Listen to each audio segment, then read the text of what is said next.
추도의 물결과 소식이 들려오고 있습니다.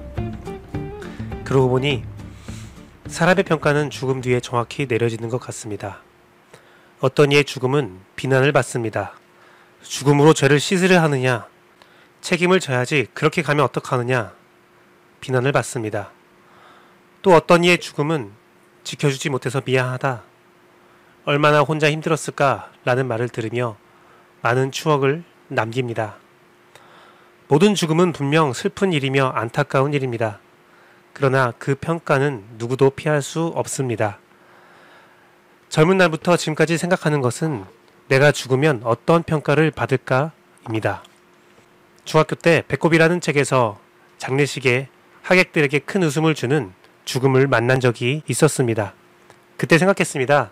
저의 죽음에 많은 자들이 슬픔보다 행복했으면 좋겠다. 물론 잘 죽었다, 없어져서 시원하다, 저 사람 죽은 것이 참 사이다 같다, 그런 말이 아니라 언제 죽어도 제 주변 사람에게 만족한 마음을 주고 싶습니다. 좋은 기억을 주고 떠나고 싶습니다. 웃음을 주고 떠나고 싶습니다. 제 장례식에 저희 지인들이 모여서 저희의 이야기를 나누며 함께 즐거웠던 추억을 기억하고 한바탕 웃었으면 좋겠습니다. 행복했으면 좋겠습니다. 죽음을 다시 생각하게 되는 오늘입니다. 저는 그 사람을 잘 알지 못하지만 다른 분들은 그에 대한 좋은 추억과 기억이 많은가 봅니다. 그에게 선글라스 하나를 사줬어야 했다라고 아쉬워하는 김어준 씨의 말에 그의 슬픔이 느껴집니다. 혐의와 사실 문제를 떠나 한 사람의 죽음에 애도를 보냅니다. 많은 사람들이 그의 죽음을 안타까워하는 걸 봐서는 그는 분명 좋은 자였던 것 같습니다. 남은 자들의 슬픔에 중보합니다. 그 슬픔을 애도합니다. 인싸와 아싸, 기성세대와 신세대, 종교와 삶, 꿈과 현실을 이어주는 브릿지가 되고 싶습니다. 정통 기독교 방송의 꿈을 꾸고 있는 CR 침례교회 김규배 목사였고요. 오늘의 브릿지 시작하도록 하겠습니다.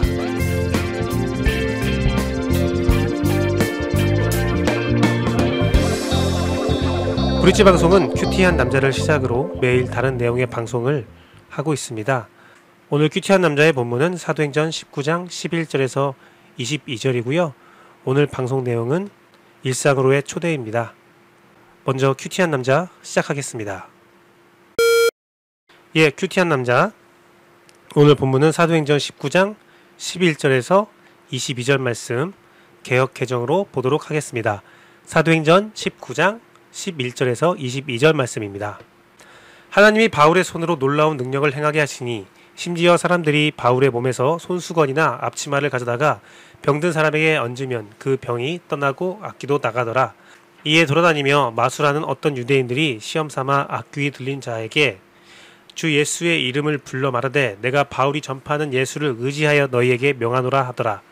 유대의 한 제사장 스게와 7 아들도 이 일을 행하더니 악귀가 대답하여 이르되 내가 예수도 알고 바울도 알거니와 너희는 누구냐 하며 악귀 들린 사람이 그들에게 뛰어올라 눌러 이기니 그들이 상하여 벗은 몸으로 그 집에서 돈망하는지라.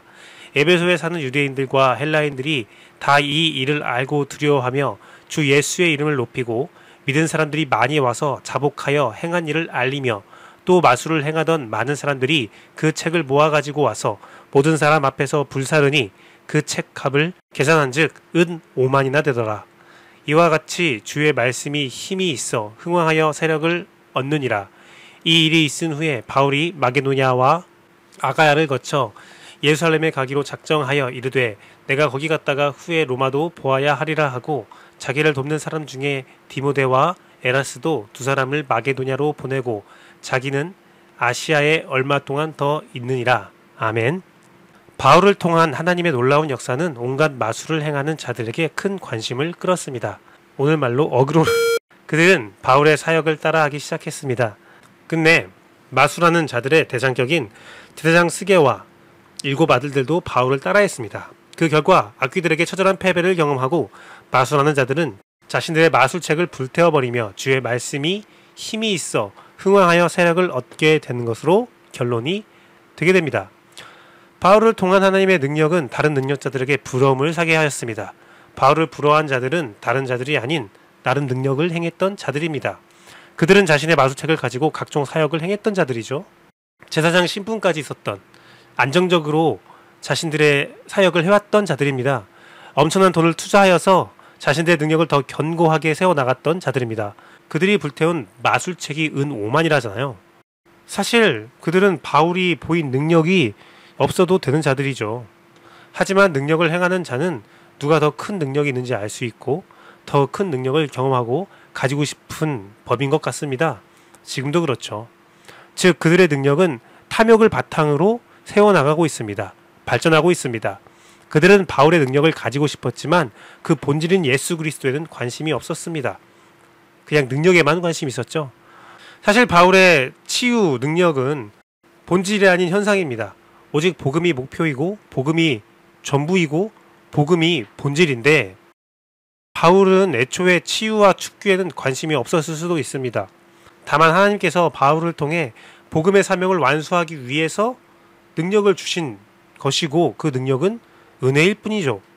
성령의 충만한 인도함을 받는 바울에게 공중권세 잡은 사단이 스스로 무릎을 꿇을 수밖에 없는 겁니다. 바울은 능력을 통해 자신의 목적을 이루려 하지 않았습니다. 많은 핍박 앞에서 그가 행한 것은 꾸준한 말씀 운동이었습니다. 복음에 사로잡혔죠. 말씀의 강론에 사로잡혔죠. 팀 켈러의 내가 만든 신에서 권력의 우상에 대한 이야기가 나옵니다.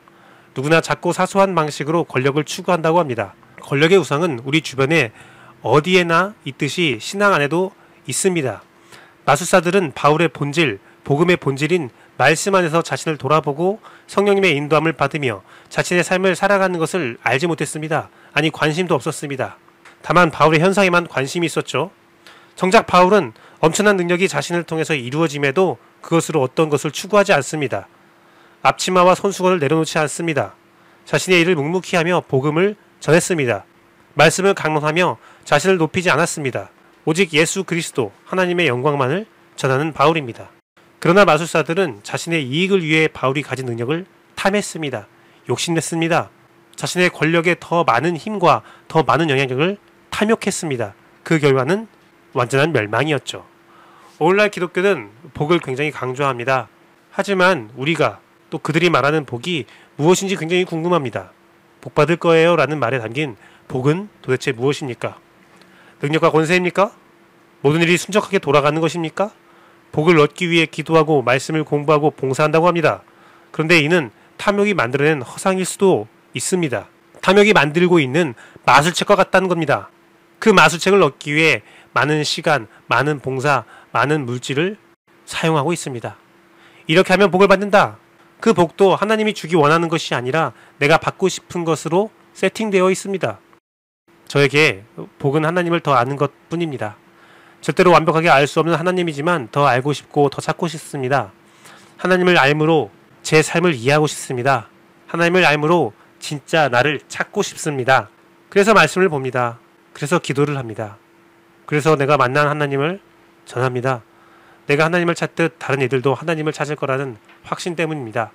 그래서 이런 방송도 하고 있습니다. 그리고 다른 이들이 나누는 하나님을 보고 싶고 듣고 싶고 찾아봅니다. 그렇습니다. 저도 한편으로는 능력을 행하고 싶습니다. 저를 통해 놀라운 역사가 일어나기를 바랍니다. 저도 권력에 욕심이 있는 사람입니다. 하지만 그렇다고 제가 찾아지는 것은 아닌 것 같습니다. 그렇다고 하나님을 온전히 아는 것도 아닌 것 같습니다. 그것을 알기에 오늘도 말씀을 펼치고 방송을 합니다. 말씀을 펼치고 방송을 하면 말씀대로 살지 못하는 제 자신이 부끄러워집니다. 능력과 권세가 무슨 상관입니까? 내가 내 안에 있는 마술책 한 권도 태우지 못하고 있는데. 저의 욕심을 채워주는 마술책, 저의 정욕을 채워주는 마술책, 세상의 이치, 세상의 법칙, 세상의 수수, 세상에서 허용하는 것들, 나의 권력과 힘을 지켜주는 각종 지혜와 힘, 이론, 무엇 하나 제대로 태우지 못하고 있는 연약한 저의 모습을 발견합니다. 이 세상을 살아가면서 내가 무엇을 얻을까? 오직 한 가지만 정하라면 저는 한 번도 예수 그리스도가 나를 아는 것이라고 고백한 적은 없었습니다. 그런데 오늘 본문을 보니 예수 그리스도가 나를 아는 것, 영적인 존재들이 바울처럼 나를 아는 것이 가장 중요한 것 같습니다. 말씀과 기도를 통해 내가 추구할 것이 무엇인지 알았습니다. 이를 위해 다른 마술책을 태우기 원합니다. 내 가장 귀한 것을 버리기 원합니다. 나의 정욕을 십자가에 못 박고 내가 의지한 것을 태워버리고 예수 그리스도에게 의지하고 싶습니다.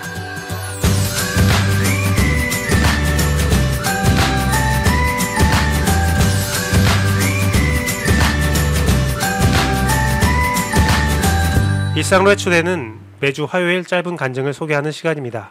모두가 함께 살아가면서 다양한 경험들을 이야기하고 함께 동감하는 시간입니다. 브릿지는 여러분의 소식과 제보를 기다립니다. 제보를 주신 분에게는 문화상품권을 보내드릴 계획이 있습니다. 메일로 여러분의 간증을 보내주셨으면 감사하겠습니다. 지난주에 저희 교회에 수련회가 있었습니다. 수련회를 1박 2일로 다녀왔는데요. 아침에 일어나 보니까 모두 자고 있었고 장래 아이를 낳은 남성도 하나가 일어나 있었습니다. 둘만 깨어 있어서 자연스럽게 대화를 이어갔습니다. 빵도 먹고 간식도 먹으면서 여러 가지 이야기를 나눴어요. 특히 육아에 대한 이야기, 남편에 대한 이야기, 좀 시시콜콜한 농담들도 있었지만 되게 자연스럽고 공감이 되는 이야기들로 풍성한 교제를 나눴습니다. 참 짧았지만 함께 웃고 공감하며 저에게는 굉장히 즐거운 시간이었습니다. 문득 그 생각이 들었습니다. 공동체는 함께 늙어가는 관계다. 함께 공감하며 함께 살아가는 관계다. 옛날에 있었던 대가족 시절에서 소가족화되면서 잃어버린 공동육아, 함께 늙어가는 관계가 지금 우리가 있는 공동체 안에서 펼쳐지는 것 같습니다. 물론 진짜 가족만큼 완벽하진 않겠지만 어떤 때는 진짜 가족보다 더 친근하게 느껴질 때가 있습니다. 그리고 공동체에서 비슷한 환경의 친구도 만나지만 전혀 다른 환경의 친구들도 만나게 됩니다. 나이도 다르고 자라온 환경도 다릅니다. 성별도 다르죠. 그런데 신비하게도 서로 자신의 마음을 열고 함께 살아가게 됩니다. 함께 늙어가게 됩니다. 저는 그래서 이 공동체가 너무도 좋습니다. 때로는 상처를 받기도 하고 안 좋은 경험도 하게 되지만 생각해보면 역시 좋은 기억, 즐거운 기억이 많습니다. 저희 교회는 즐거운 추억을 남기고 싶은 마음으로 함께 꾸려가고 있습니다. 예수를 함께 믿으며 예수 그리스도 안에서 즐거운 추억을 공유하는 목적으로 함께 살아가고 있습니다. 운영이란 말을 대신할 말이 생각나지 않아서 꾸려간다라는 말을 했는데요. 즐거운 추억, 함께 살아가는 추억, 주님이 오시는 날, 그날까지 함께 늙어가고 함께 살아가는 좋은 친구가 되어서 정말 함께 천국을 가고 싶어요. 물리적으로 헤어지는 시간이 있을 수 있겠지만 주 예수 그리스도 안에서 늘 이어지는 관계를 유지하고 싶습니다. 방송을 들으시는 여러분도 좋은 관계를 만들어가기를 기도합니다. 좋은 관계에서 함께 늙어가며 함께 즐거워하며 함께 천국을 맞이할 친구들을 많이 사귀십시오. 오늘은 여기까지 하겠습니다. 감사합니다.